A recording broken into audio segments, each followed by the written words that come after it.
good relationships with companies, helping them to find talent.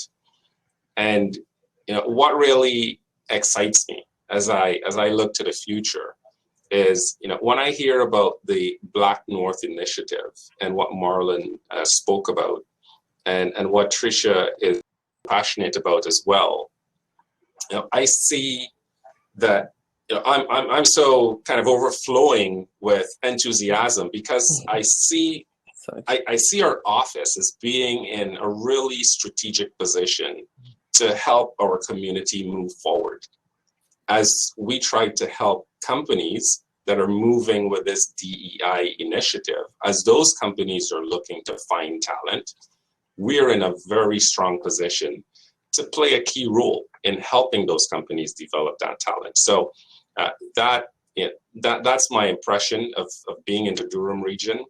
The one challenge I would throw out to our mayors and councils within the Durham region is try to focus on attracting more head offices. Yeah. As you look to other parts of the GTA, there are many, in Mississauga, for example, you see how they've been able to attract office positions, not just industrial employment. So there are many people that live in those communities that are also able to work in those communities. I would like to see more of a development of office positions where more of our residents can work in the Durham region as well. I love that, because it's so true. Like anybody knows Durham region, it's always known as the community's community. And so it's important to find ways where we can actually work, play, and live in the community that we live in, right? So we want to stay here, and that's a challenge. And like you said, it was so great. Kudos for you for having that being the catalyst that allowed you to open up your business here, because now you can employ and give people opportunities where now they get to work in the same community that they live and play in. So that's amazing. I have a last final question. I want to pose this to you, Ernest. So obviously, we're talking about inclusive procurement today. So, and as when we had the keynote. So do you see this discussion regarding Black-owned business support and inclusive procurement an important topic that we should be having right now? Okay, the immediate answer is yes. In terms of strategy, this is incremental steps. So we're looking at a process over time. We don't want something done now that's flashy and flamboyant and then it's forgotten about. It has to be built on. But there's a couple of initiatives that I want to bring to the attention of the panel and the group. The Canadian government has the Black Entrepreneurship Program. It's in its early stages. It hasn't. But that's coming sometime this year. So hopefully we can put the website details up. But that's something that's going to help businesses expand and develop. And I think some of the other speakers spoke around this subject too. The other thing as well is Ontario's government of Ontario have moved to a centralized government procurement process. Apparently it was launched November 16th, 2020. So in terms of a strategy of resources, materials and services, it's centralized now, and hopefully part of that process will be this inclusive procurement aspect as that moves forward. That's another initiative that's coming forward. But yes, in terms of those activities, businesses need that to develop, they need it to grow. So if we can form a strategy around that and get support networks in place to develop that, that will push us forward. But there's two that appear to be coming. I love that. Well, thank you so much, gentlemen. I really appreciate it. I know everybody here appreciates your experience, your feedback, your time. It's such a great, important conversation to have. And also, I have to say, from being in the Diversity, Equity, Inclusion Committee that we have, it was so important for us to have this event today, and also for us to come together and have this community. And as painful, I always say, as 2020 was for many people, it gave us great awareness. It gave us great awareness of the growth that's needed. Yes, we've had growth in the past and things that we've, moved forward, but it clearly shows the amount of growth that still requires of us. And that allows us to now make that promise within our community, within our businesses, within our workplace, to see how can we have more inclusion within all these different elements. So this is a promise that we need to make.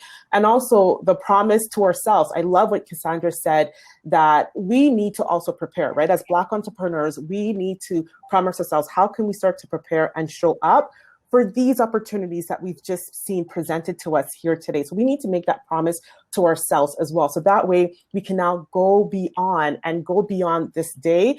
And as Tricia said, go beyond the trending hashtag that's happened, because we need to make sure that all the sacrifices that all these giants of the past, what they sacrificed for, we need to ensure that the vision that they had is realized. And this is why I love having this conversation.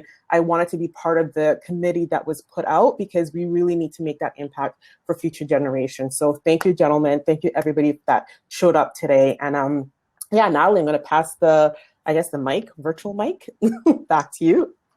I'm pressing Mike. Thank you so very much. I know it's always tough to be the last panel at an event, but you were exceptionally helpful. And Uchachi, thank you as always. You were an exceptional moderator.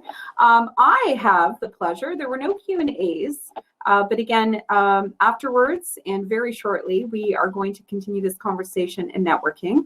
So do feel free to reach out to any of the individuals in any of our panels if they're able to stay. I have the absolute pleasure of introducing our individual who speak at our closing, and this is Deanna Thompson. Thank you all very much for being here.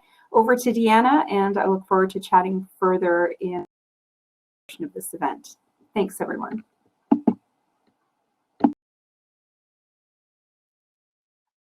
Hi, and thank you, Natalie. This is some great inspiration that we have had today. Some great learning to take away from the amazing speakers and panelists. I just want to take a moment to introduce myself.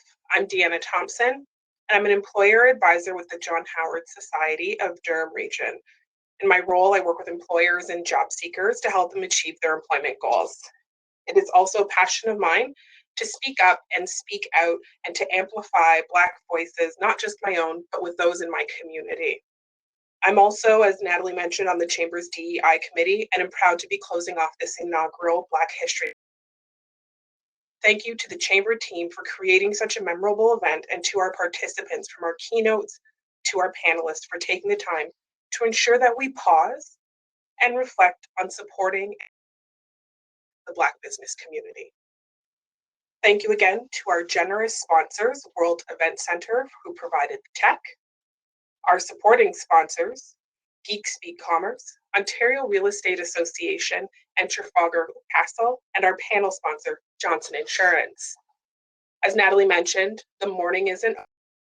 We have face-to-face networking now at various tables throughout the virtual room. So when I say go, you'll be able to continue the conversation by joining any of the tables.